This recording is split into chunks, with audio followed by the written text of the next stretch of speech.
Hello, Aquarius, Sun, Moon, Rising, and Venus signs. Kamusta kayo? Sana po'y nasa mabuti kayong kalagayan. Welcome back po sa Star Tarot.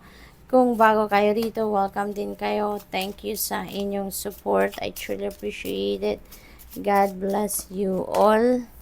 Aquarius, we have child energy. Yan. So, siguro ang iba sa inyo welcoming a baby. No, baka merong manganganak rito sa inyong pamilya, baka kayo, or baka yung person ninyo, or baka anyone close to your heart, no? Baka magwa-welcome ng baby. This is also a new beginning energy, kaya maaari din na meron kayong sisimulang bagong yugto sa buhay ninyo. That could be in any area of life, no? Baka bagong level ng inyong relationship, baka meron ngang bagong buhay, 'di ba? Mayroong bagong bata. So this is a new chapter sa ano ninyo, sa buhay. May asawa siguro or sa inyong pagsasama, magbubuo na ng pamilya. Maaari din na bagong trabaho, bagong career, bagong career path, business venture, mga ganon. Privileged lady, this is a abundant and prosperous energy, Aquarius. So siguro ang iba sa inyo merong financial opportunity na dadating. Merong opportunity para magkapera, para magkaroon ng financial blessings, no? We have courtship. Ayan. So, mayroong kaligawan siguro kayo. Nagde-date na siguro kayo kung single pa kayo, no? Or baka merong manliligaw pa lang, no? Or baka merong kayong liligawan. We have 33, concern. Baka meron kayong worries sa ngayon. Meron kayong mga ipinag-aalala, no? Kung ano man ito, that could be related to this. Maaaring related din yan sa relationship or sa panliligaw ninyo or baka regarding pera, no? So, it could be anything, no, na wino-worry ninyo. This is also synchronicity, number 33, no? So, that is master number 33. So, I suggest pakitignan po ninyo ang ibig sabihin niyan, ano? Para karagdagang insight, karagdagang impormasyon, karagdagang gabay po yan para sa inyo. Okay? So, tignan natin kung ano pa ang ganap dito for Aquarius.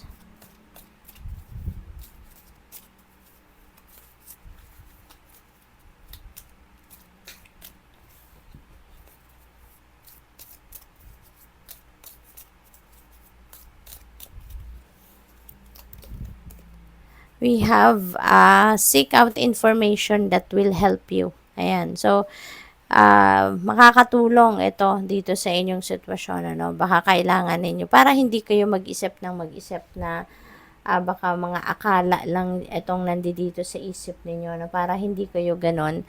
Mag-research kayo. Maghanap kayo ng impormasyon. Magkiusap kayo sa kung kanino man at humingi kayo ng magtanong-tanong, no? Seek out information para matulungan kayo na hindi kayo mag-worry, hindi kayo magkakaroon ng anxiety dito na hindi naman ninyo alam yung totoong nangyayari siguro. 'Di ba sa inyong ang tawag dito, yung inyong pinoproblema, okay? We have owl, good advice from a wise person, no? Meron ditong mag-a-advise sa inyo. Kung sino man, baka ito ay elder ninyo, baka ito ay kaibigan. So, maaaring itong, kung sino man itong wise person na to, baka siya yung makakatulong sa inyo. Magkaroon kayo ng kalinawan sa inyong isipan. Ano? We have spare, heartache over what you no longer have. Ayan, masama pa rin ang inyong loob, Aquarius, no? Masama pa rin ang inyong loob sa kung kanino man. Wala na siya sa buhay mo. Pero, malaki pa rin ang epekto sa inyong nararamdaman. Hindi pa rin natatanggal yung siguro tampo, or galit, or panghihinayang. You know, depende sa kung ano nararamdaman ninyo. Nasasaktan pa rin kayo hanggang ngayon.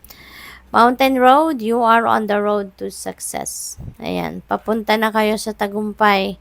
Aquarius. Kung ano man ito, baka trabaho ito, no? Baka kung anong ginagawa ninyo sa trabaho, anong pinagtatrabahuan ninyo. So, maaring yun ang pagtatagumpayan nyo na sa ngayon. Okay?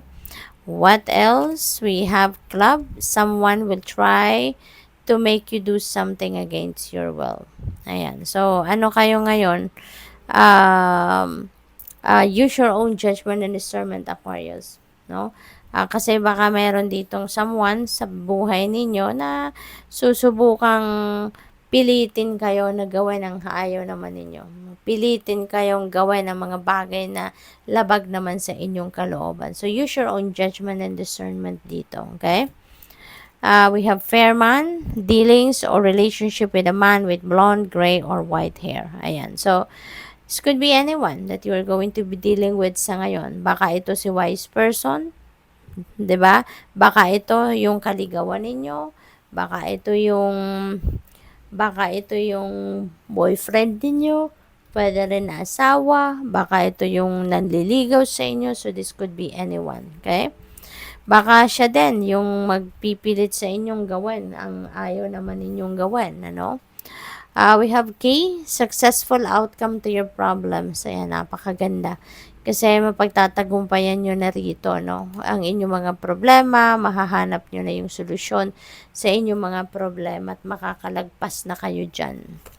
We have lion, it's time to act. Okay? Panahon na para mag-take action na kayo.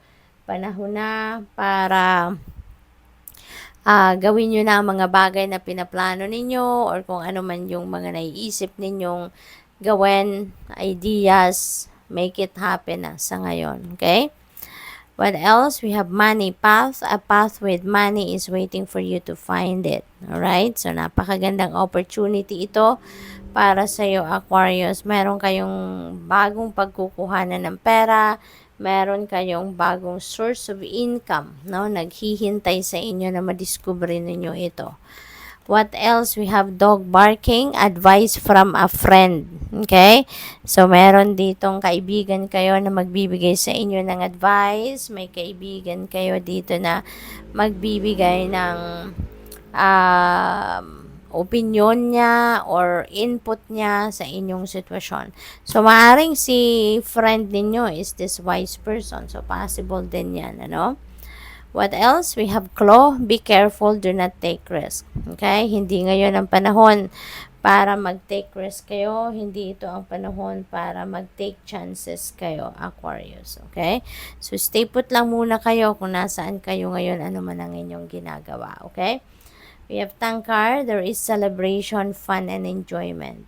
Okay? So, meron mga selebrasyon kayong pupuntahan or meron kayong mga selebrasyon na i-host, maaaring ganon. So, have fun and enjoy. Deserve ninyo yan. Okay? So, good luck. Thank you for watching. Love and light. Namaste.